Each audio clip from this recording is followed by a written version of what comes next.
y'all? How's everybody doing? Man, it's a beautiful night out. I hope y'all had a good day. It was a pretty day today, too. That's right.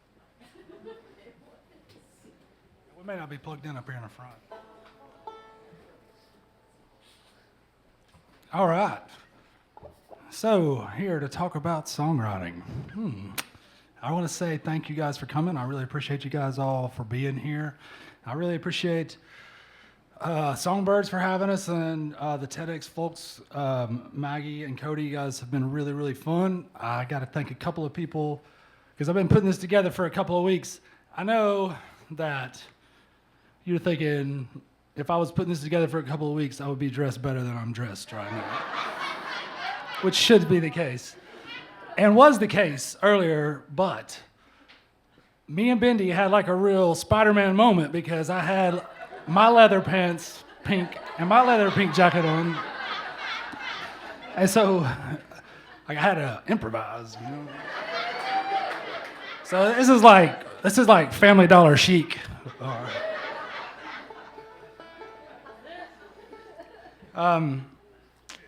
But I also like to thank a couple people for helping me put this together.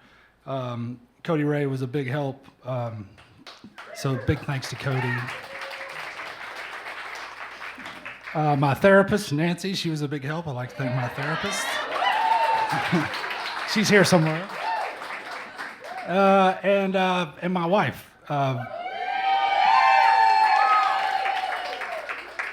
Because I made her listen to this a whole bunch of times. I'll give you a secret, fellas. This is a marriage tip. It's free, so take it for what it's worth. But marriage tip.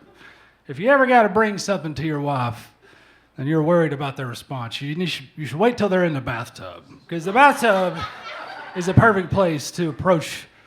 Because it's really hard when you're naked and you're on your back. You're your most like vulnerable. You're slippery. You can't get out. It's really hard to be overtly critical when you're on your back in that situation. So usually when I have a hard subject to bring about, I'll wait until she's in the tub and then I come sneaking around with a guitar or banjo. Hey, what do you think about this? That's a tip.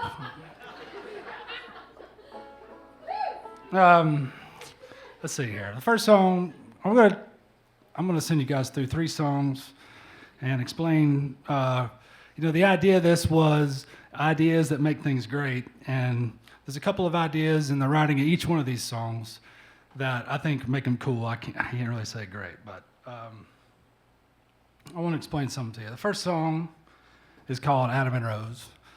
And I've lived with this song for a long time. It's one of the early songs I wrote. I tell you, this is what happens, all right? When you first start writing songs, if you ever meet somebody who they start playing guitar and then they start writing songs and they're like, you want to hear the song I wrote? Which nobody wants to hear, right? I know that, everybody knows that. They say, you want to hear this song? And then they kick off and everybody's first song is Wonderwall, like some version of Wonderwall, right? But it's really Wonderwall. You're like, oh, but it's just the same thing. The second song is the banger, though, usually. Like, somebody will write a second song, and you're like, whoa, where'd you get that from? It's really cool. And then they plateau, and they plane out. That's what happens every time. Then it's usually like one of them downward plateaus, too. That's the way just general life works, I think. Once you get good at something, it only happens quickly. Where was I? Oh, yeah, Adam and Rose.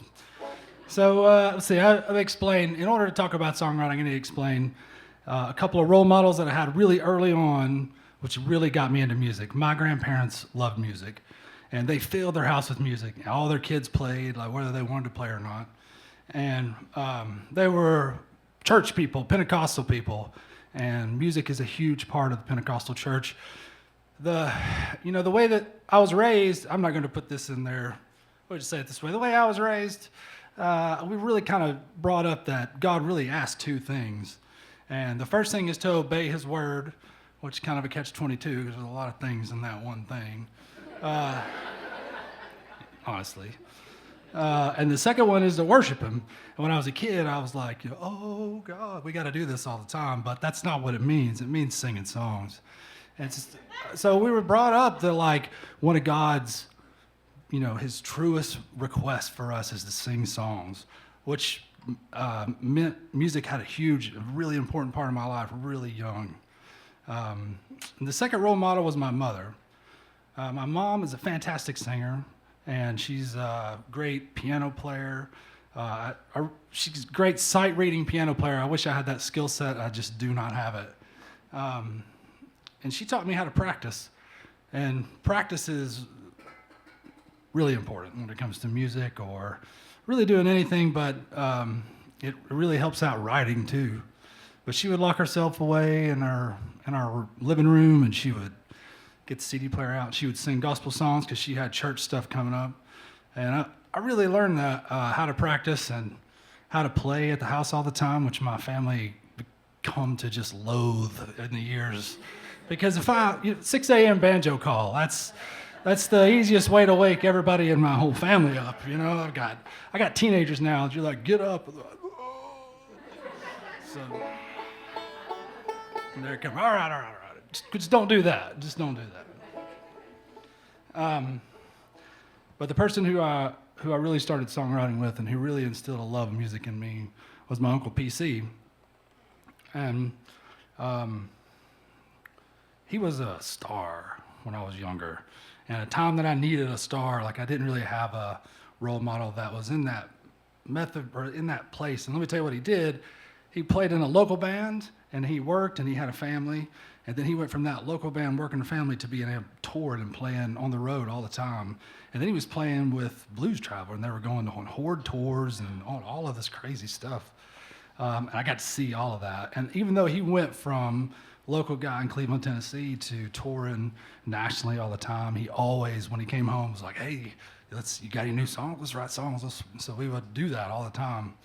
And we would sit around and we would talk rhyme schemes and got really good at talking bad about other songwriters' rhyme schemes, which is an important part of songwriting.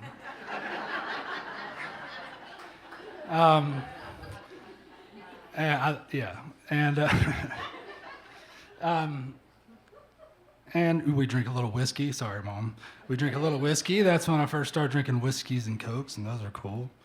And we learned how to write songs. So fast forward about 10 years, I get married, and we have kids, and I start working for the Chattanooga Fire Department, and we moved to Chattanooga. I kind of get out of music for a little bit, but fell in love with playing the banjo and started playing bluegrass music, and started writing this song. This is the second one. The first one was garbage, but it was Bluegrass Wonderwall. It was. Oh, brother, wear a Wonderwall, or something like that.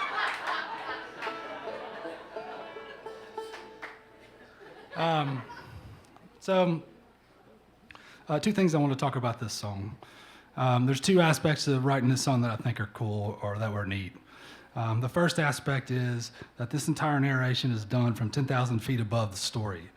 And I don't know if this happens to you guys. Do you ever go see a songwriter or somebody play and they're like, well, this song means this because I wrote it, and they explain it, and you're like, I hate that song now.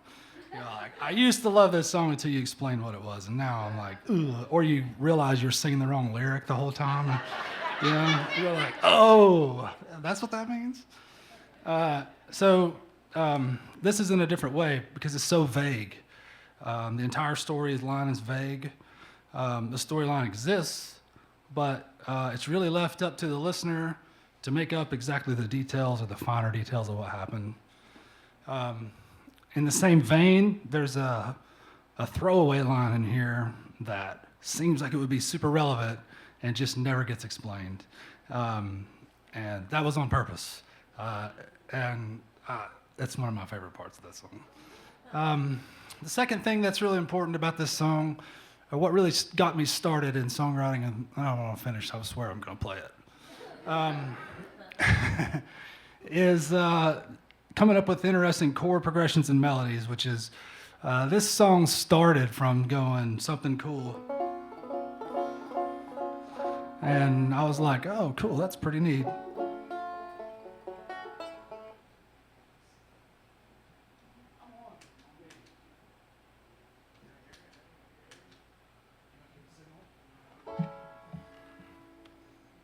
good here?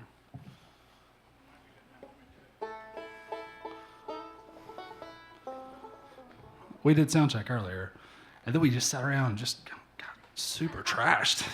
Forgot all about it. You got too much time on your hands, man. We had a sound check at like 2 o'clock. I guess we'll go to Hooters.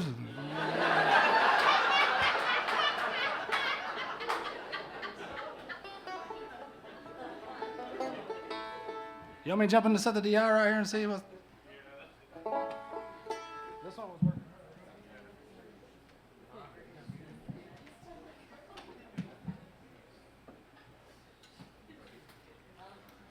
All right. All right.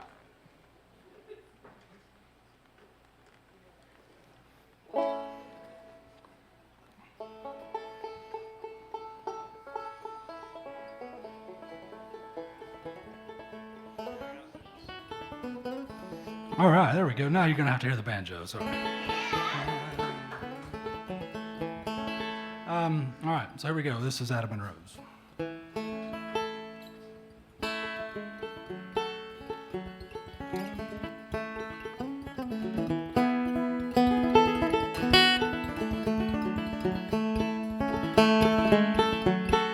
Adam and Rose were barely 19. The whole road ahead, a life unfolding.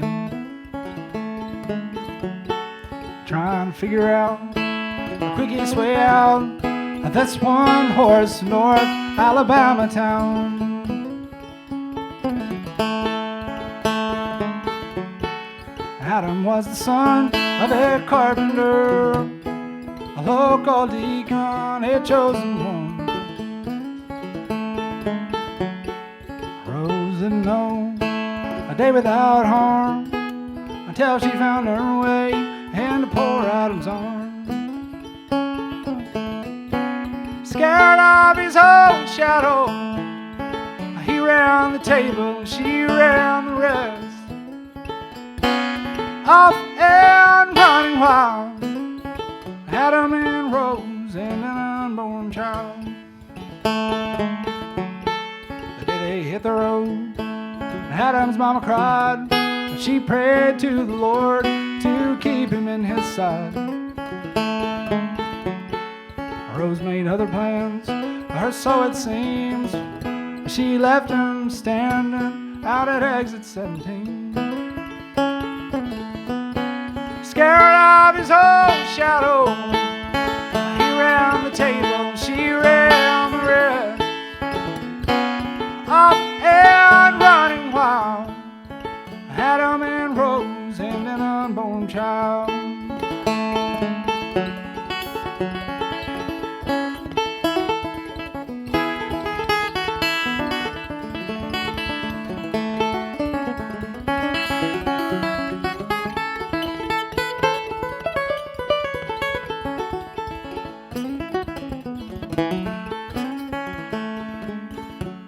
It's been 10 years or so since Rose passed away on that October night of that November day. And Adam still yearns, his heart gently aches when the autumn wind blows.